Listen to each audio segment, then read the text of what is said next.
Assalamualaikum. Waalaikumsalam warahmatullahi wabarakatuh. Assalamualaikum warahmatullahi wabarakatuh.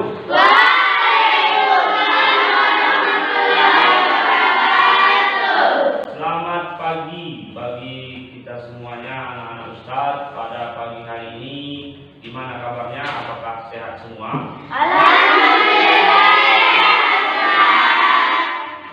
Alhamdulillah sehat. Jadi sebelum Ustadz memulai kegiatan kita pada pagi hari ini, maka Ustadz perlu cek dulu kehadiran daripada anak-anak Ustadz semua. Di sini yang pertama sekali Ustadz panggilkan Indah Pratiwi, Hadir Ustaz. Marito Simamora, Hadir Ustaz. Pinta Handayani Pane. Hadir Ustaz. Gimana? Ketua kelas hadir semua? Alhamdulillah hadir semua kan? Iya Ustaz. Alhamdulillah. Sebelum kita memulai acara pembelajaran kita pada pagi hari ini, alangkah baiknya kita mengharap ridho daripada Allah Subhanahu wa taala dengan membacakan doa kepada ketua kelas. Mohon dipimpin doanya. Bismillahirrahmanirrahim.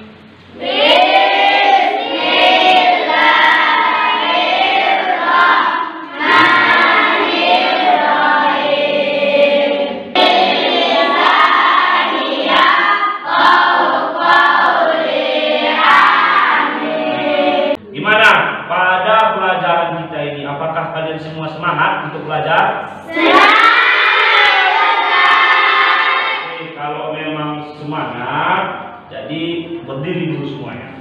Kita bersemangat untuk membangkitkan semangat kita dan mengharap syafaat dari baginda Nabi Muhammad SAW. Mari sama-sama kita berselawat dengan semangat dulu. Bisa? Mulai ya. Sama-sama.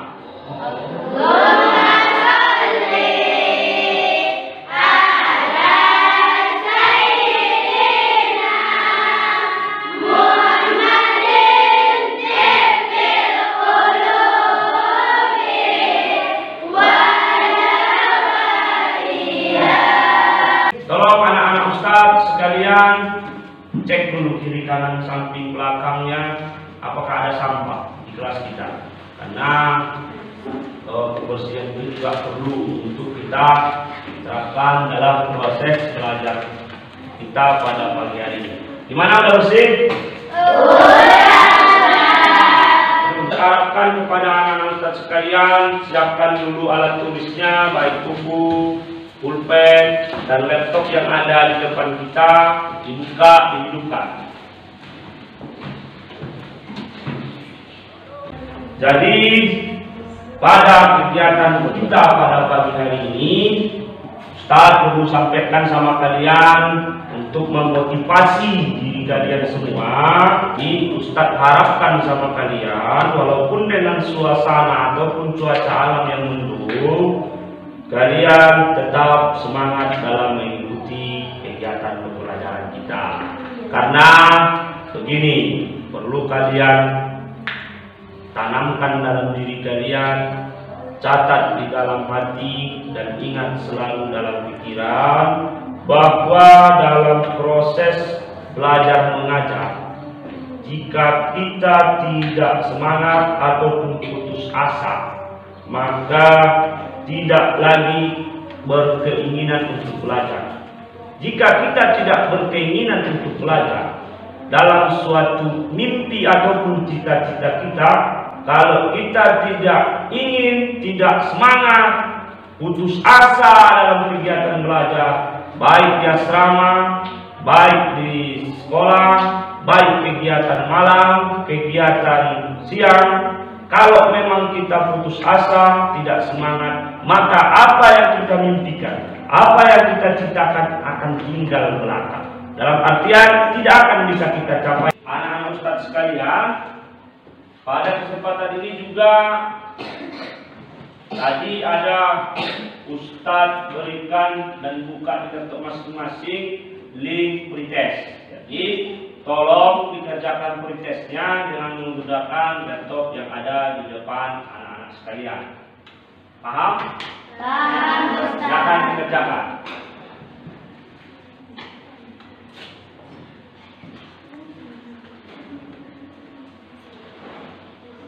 Sebelum kita masuk pada materi kita pada pagi hari ini, Ustaz perlu melakukan kepada anak-anak sekalian berupa pertanyaan.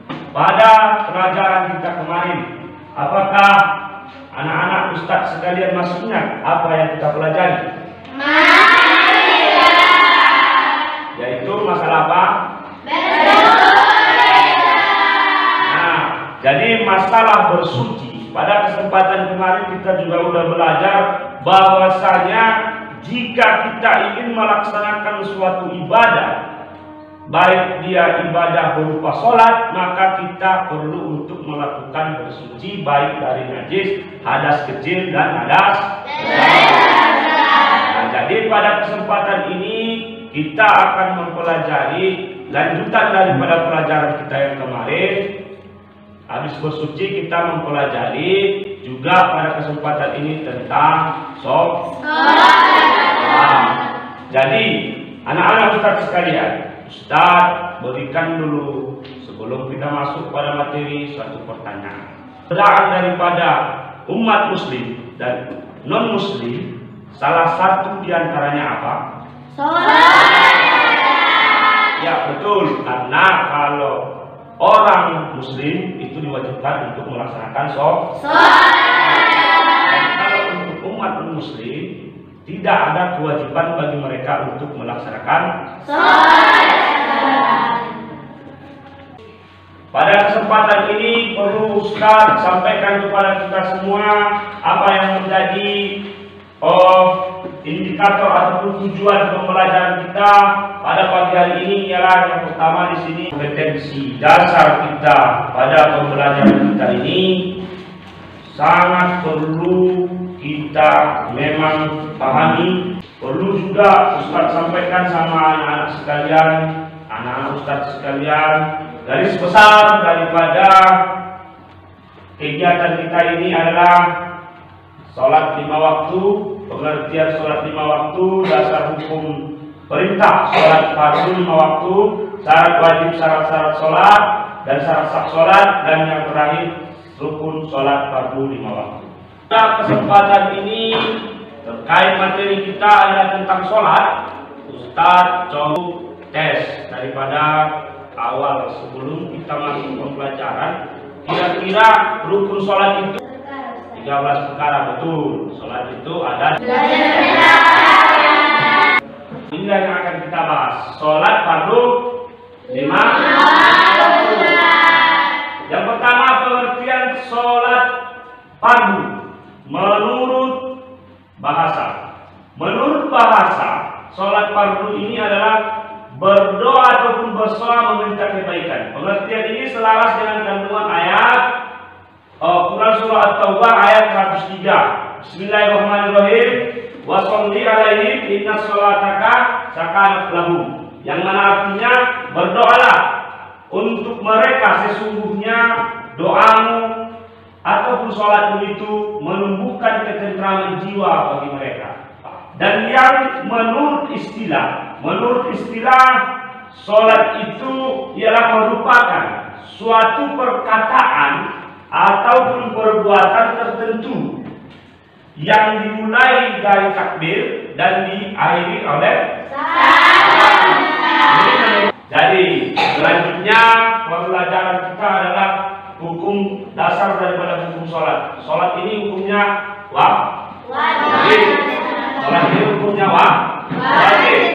Jadi dasar daripada hukum perintah sholat ini diwajibkan, diantaranya terdapat pada Quran surah An-Nisa, yaitu inna sholata kanat alal mu'minina kitaban mawquta, yang mana artinya sesungguhnya sholat bagi orang-orang mukmin adalah kewajiban yang sudah ditentukan waktunya.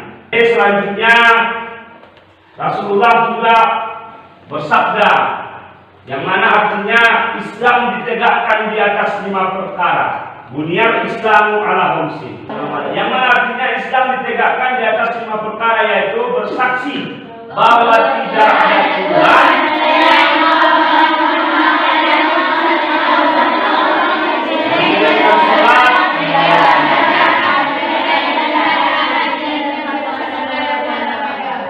syarat wajib dan syarat sah sholat. Bukan berarti kita ini pokoknya sholat, tidak. Jadi ada juga persyaratan wajib dan syaratnya sahnya untuk sholat. Jadi selanjutnya rukun sholat. Rukun sholat tadi ada berapa? Ada 13. Yang pertama coba dibacakan. Ya, dan yang ke-13 tertib maksud daripada rukun sholat fardu 5 waktu ini di sini ada nomor 13 tertib. Tidak boleh yang nomor 2 mendahului nomor 1. Kalau dia niat, ya niat dulu pertama. Tidak boleh membaca salam assalamualaikum warahmatullahi wabarakatuh. Nah itu tidak boleh. Jadi yang dimaksud daripada tertib ini adalah urutan yang nomor 1 yang diposisikan pada saat nomor 1. Kalau dia nomor 2, posisikan di nomor 2. Kalau nomor 9 dan nomor 9, jangan yang nomor 9 menjadi nomor 1, yang nomor 10 menjadi nomor 11 juga tidak boleh. Ini maksud daripada tertib. Jadi pada penjelasan Ustadz ini telah kita bahas tadi dari yang pertama tadi adalah pengertian sholat, sudah kita bahas. Dan yang kedua dasar hukum perintah sholat fardu, syarat wajib dan syarat sahnya sholat, hukum sholat fardu. Jadi dari penjelasan-penjelasan yang Ustadz berikan tadi, sekarang Ustadz berikan kepada anak-anak sekalian, di laptop juga udah ada link daripada kegiatan kita untuk mengamati gambar. Jadi di sini di tampilan ini juga ada, dan juga Ustadz akan membagikan berupa lembar yang namanya LKPD. Jadi bisa Ustadz bagikan ini? Bisa dipahami? Bisa. Sebelah kanan Ustadz adalah kelompok pertama, yang ke sebelah kiri kelompok kedua. Oke, ini Ustadz bagikan.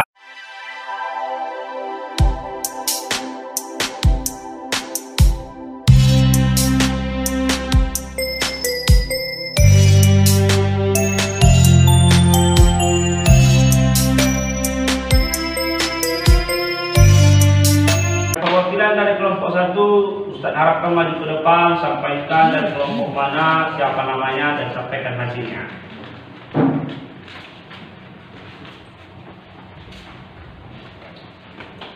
Bismillahirrahmanirrahim. Perkenalkan, nama saya Bunga Mia Rambe, saya dari kelompok 1. Adapun hasil diskusi kami dari kelompok 1. Terima kasih, berikan tepuk tangan. Lanjut yang kelompok 2, maju ke depan untuk menyampaikan hasil diskusinya. Bismillahirrahmanirrahim. Perkenalkan, nama saya Rizky Asana dari kelompok 2. Adapun hasil diskusi kami dari kelompok 2 yaitu terima kasih dari kelompok 2. Nah, jadi begini, dari permasalahan yang ditemui hasil kelompok 1, kelompok 2, Ustadz ucapkan banyak terima kasih. Pada kesempatan ini, pada pagi hari ini, yang mendung ini, anak-anak Ustadz sekalian, telah kita selesaikan pembelajaran kita, yaitu membahas tentang sholat fardu 5 waktu. Pada kesempatan ini, Ustadz ambil kesimpulan kepada kita semua. Jadi itu saja mungkin yang dapat kita pelajari pada kesempatan ini. Sebelum kita tutup, Ustadz berikan sama kalian di laptop masing-masing ada post-test. Apakah daripada hasil belajar kita ini kalian bisa menjawab daripada soal-soal yang telah Ustadz berikan? Ustadz berharap sama kalian menyampaikan komentar dulu. Bagaimana kegiatan kita ini? Apakah menurut kalian kegiatan ini bagus untuk kita laksanakan ke depannya prosesnya?